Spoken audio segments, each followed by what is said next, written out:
Walang pinoprotektahan, walang kasinungalingan, serbisyong totoo lang. Saksihan! Sa ika-33 araw ng impeachment trial ni Chief Justice Renato Corona, LRA Administrator Eulalio Diaz III inaming hinanda na niya ang listahan ng umano'y ari-arian ng punong maestrado bago pa man humingi ng tulong ang prosekusyon. Ugnayan ni Diaz kay Pangulong Noynoy Aquino inungkat ng mga senator judge. Who was the appointing authority? The President. I didn't hear you correctly. Who was your appointing authority? The President, Your Honor. The President. And you knew already when you issued the certification that he was the President of the Philippines, whom we observed and supported for many years, who wants the Chief Justice to be impeached. Answer yes or no. It didn't appear that way to me, Your Honor. Low-pressure area sa bahagi ng Palawan inaasahang lalabas na ng bansa sa darating na weekend. Ang latest weather bulletin, alamin. Sa unang araw ng pagpapatupad ng 850 minimum fare, mga pasahero nagreklamo sa mga tsuper na walang notice ang ilang jeep. Kawalan ng bariyang panukli, iniangal din. Ilang militanteng grupo idinaan sa pick-up lines ang protesta laban kay Pangulong Noynoy Aquino. Pilar! May amnesia ka ba? Nakalimutan mo na kasi ang pinirma mong covenant! Paghahanda ng mga palaisdaan at pamilihan sa inaasahang pagtaas ng demand sa isda sa Semana Santa, tampok sa Barangay Saksi. 8 taong gulang na bata sa Indonesia, nakakaubos daw ng 2 kaha ng sigarilyo kada araw.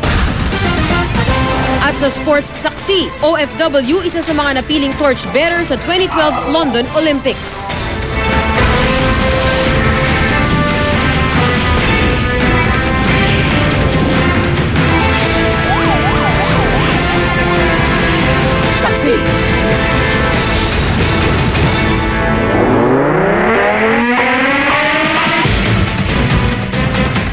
Walang panukli at walang paskil, ilan lang po yan sa mga reklamo laban sa mga tsuper ngayong unang araw na magpatupad ng 850 na minimum na pamasahe sa jeep. Ang mga kulang magsukli pwede raw isumbong sa LTFRB. Saksi si Julio Segovia. Inabutan kong nagdidiskusyon ng driver at pasaherong ito sa isang terminal ng jeep sa Quezon City. Reklamo ng pasahero, wala raw fare guide ang ilang tsuper sa unang araw ng pagpapatupad ng 850 ang minimum na pasahe sa jeep. Dapat may notice sa tao? Opo. Taripa. Oo, taripa. Hindi naman nagre-reklamo sa bayad eh. Opo. Kailangan malaman lang eh. Siyempre, hindi alam eh. Magdadagdag sila ngayong araw to, wala pa hong yung order nila na papel. Dapat meron na sila noon, bago sila magdagdag ngayon. Dahil provisional increase lang naman ay pinatupad ng LTFRB, hindi na raw kailangan pang maglagay ng tinatawag na fare matrix o tarima.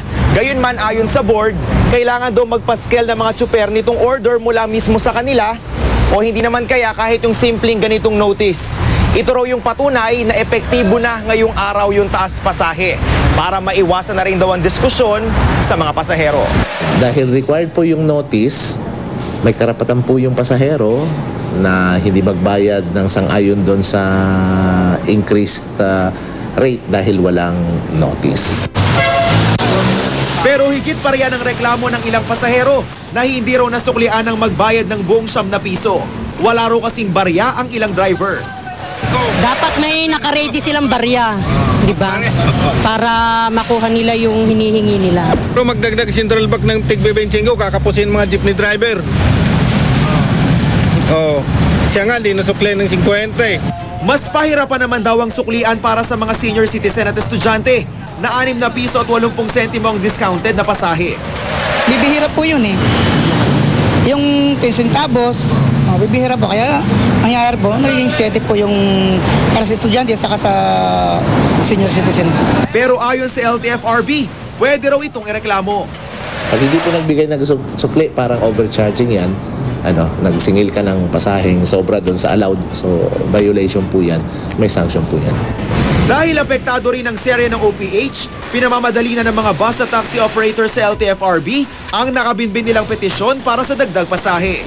Ako si Julio Segovia, ang inyong saksi. Nagdulot na mahabang pila ang aberya sa biyahe ng MRT dahil sa nasirang switch truck kaninang umaga. Sabi ng pamunuan ng MRT, malaking tulong daw sana kung maipatutupad na ang napagtibay na dagdag pasahe sa tren. Saksi si Maria Bulaklak ausente. Pagkahaba-habang pilang sumalubong sa amin sa North Avenue Station ng MRT, pasado 6:00 kaninang umaga. Ang lahat ng tren kasi na nakaparada sa depot, hindi makaakyat sa main line dahil sa nasirang switch track. Ang bawat tren ay may sariling relay sa isang paradahang tulad nito. At lahat para makadaan sa main line, kailangan mo munang dumaan sa isang switch track tulad nito.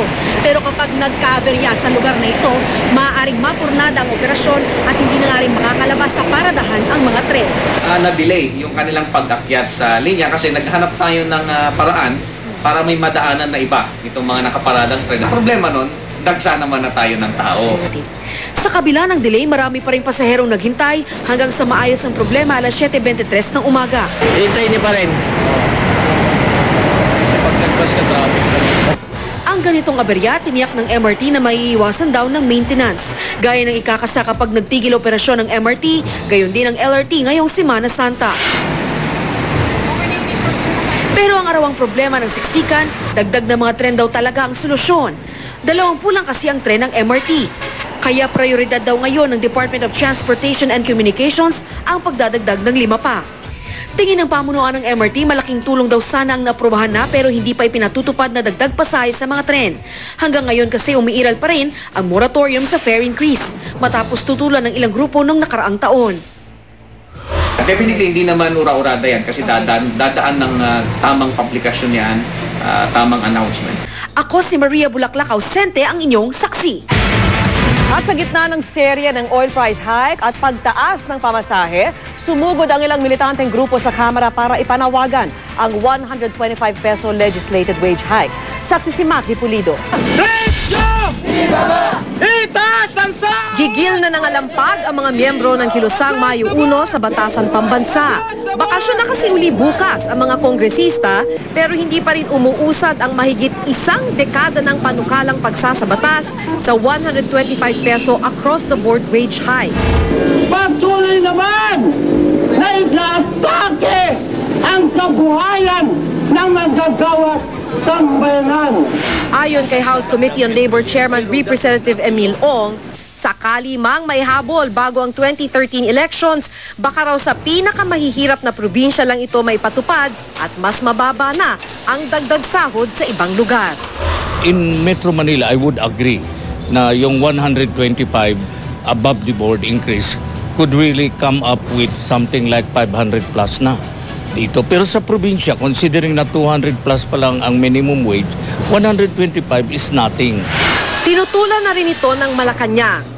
While lahat po tayo gusto po natin ng aumento sa sahod, ang mangyayari po ay imbis ho makatulong tayo dun sa nakakarami, ay baka marami pa hong mawala ng trabaho. Pero ayon sa Ibon Foundation, isang independent research group, kakayanin naman daw ang 125 peso wage hike kung papayag ang mga negosyanteng mabawasan ng konti ang kanilang tubo, na ayon sa National Statistics Office ay umabot daw sa 1.6 trillion pesos noong 2009. May matitira pa silang tubo na 1.4 trillion. At sa aming pag-aaral, lumalabas, 12% cut lamang sa profits ang mawawala sa mga establishments na yon. Yung nagiging panakot na hindi kaya absorb ng mga kumpanya, hindi yan supported by the evidence.